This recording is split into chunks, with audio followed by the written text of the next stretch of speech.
Olá, estudante do primeiro semestre da segunda etapa da EJA. Seja bem-vindo a mais uma aula de Ciências da Natureza. O tema está na tela. Continuamos tratando sobre sistema sensorial e a percepção do ambiente. Esta é a nossa quinta aula do módulo 2, unidade 2. E sobre sistema nervoso, o que você já sabe?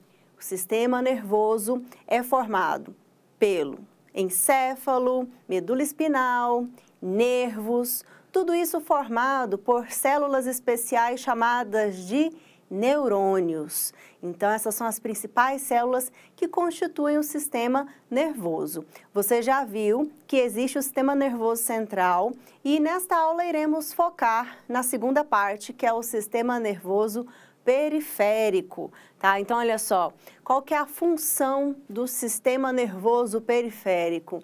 É ligar o sistema nervoso central aos outros órgãos do corpo e, com isso, realizar o transporte de informações. Então, imagina o sistema nervoso como sendo uma rede de distribuição de energia.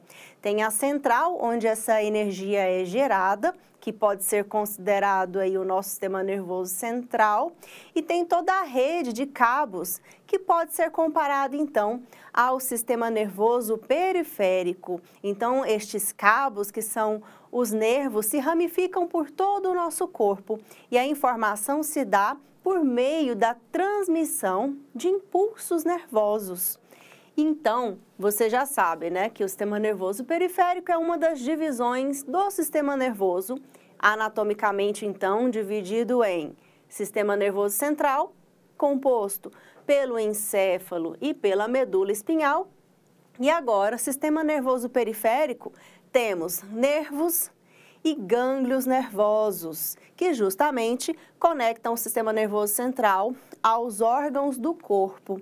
Quando a gente fala em nervos e gânglios, nós estamos falando em um conjunto de prolongamentos de neurônios, tá? Então, o sistema nervoso periférico tem aí essa estrutura de nervos e gânglios, formando essas fibras que são formadas por estruturas que fazem parte dos neurônios. Aqui você está vendo, deixa eu indicar na imagem, tá? Existe aqui axônios de neurônios. Axônio é a parte mais prolongada do neurônio. Lembra como que é a estrutura de um neurônio? O neurônio é uma célula estrelada.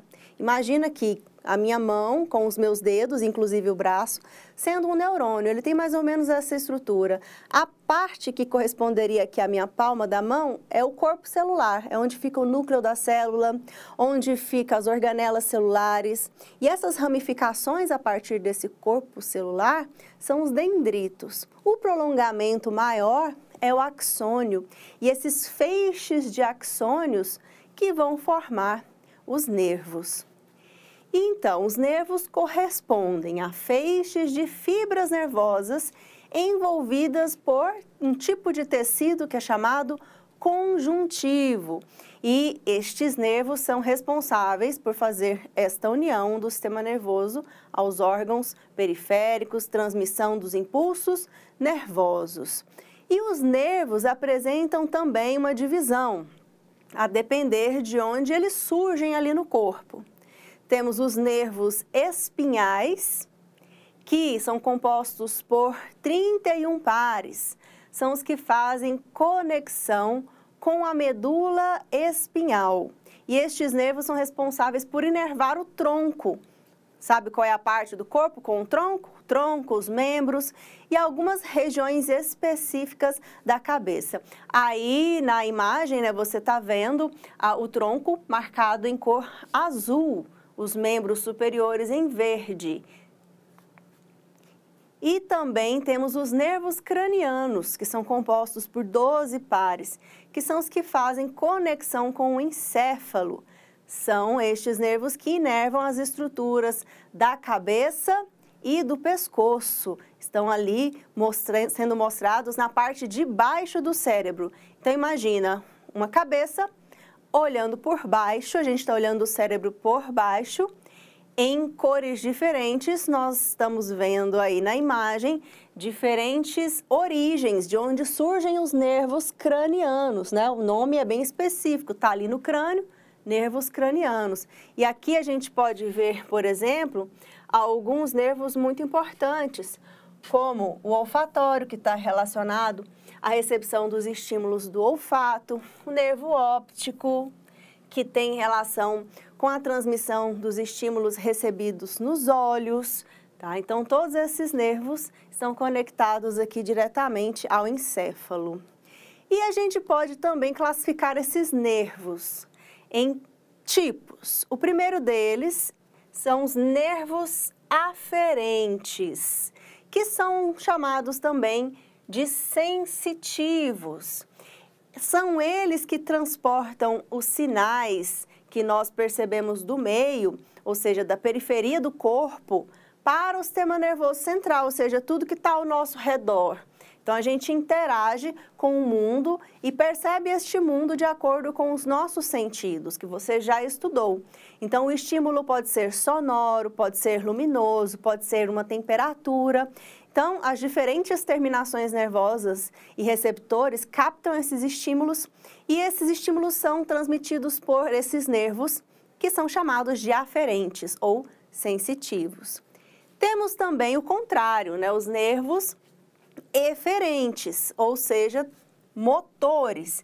Eles vão fazer o movimento contrário agora da transmissão de informação. Eles vão enviar sinais que vêm do sistema nervoso central para os músculos ou glândulas, tá? Então, nós temos no nosso corpo estruturas que nós conseguimos movimentar de acordo com a nossa vontade, por exemplo, os músculos. Então, se eu estou vendo esse controle sobre uma mesa, eu estou vendo por quê? Porque eu estou utilizando o sentido da visão. A luz incide sobre tudo e ela reflete.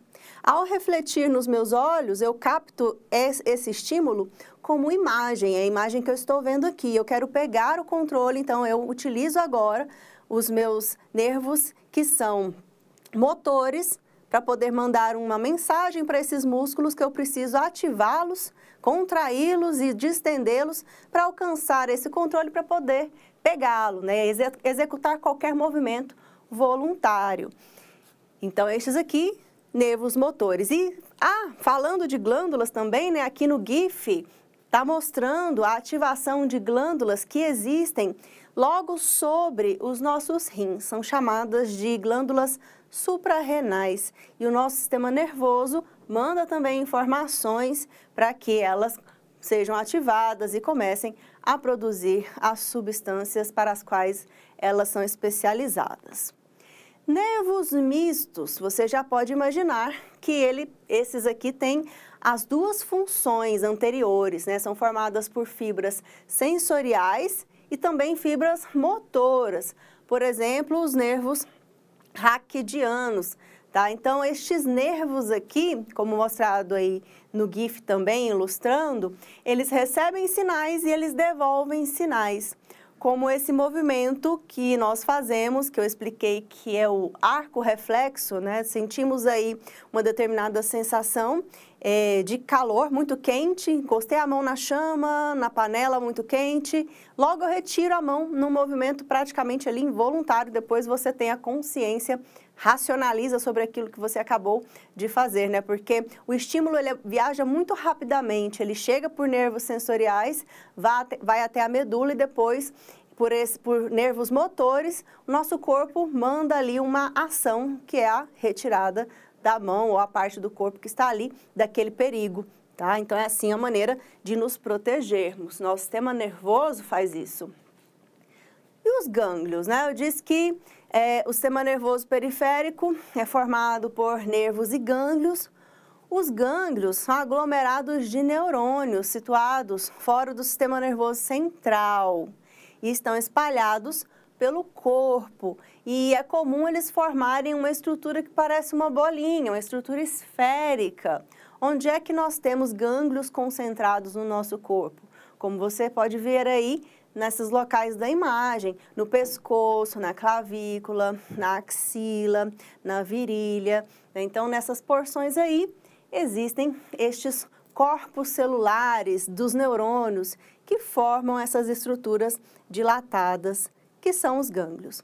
Então, o que nós vimos hoje? Sistema nervoso periférico, composto por nervos e gânglios, que tem essa função de conectar o sistema nervoso central às diversas partes do nosso corpo, tanto recebendo informações dos órgãos do sentido, quanto devolvendo estímulos que vão gerar, por exemplo, uma movimentação em músculos ou outros órgãos. Então, pessoal, por hoje é só, a gente se vê numa próxima aula. Até lá, tchau, tchau!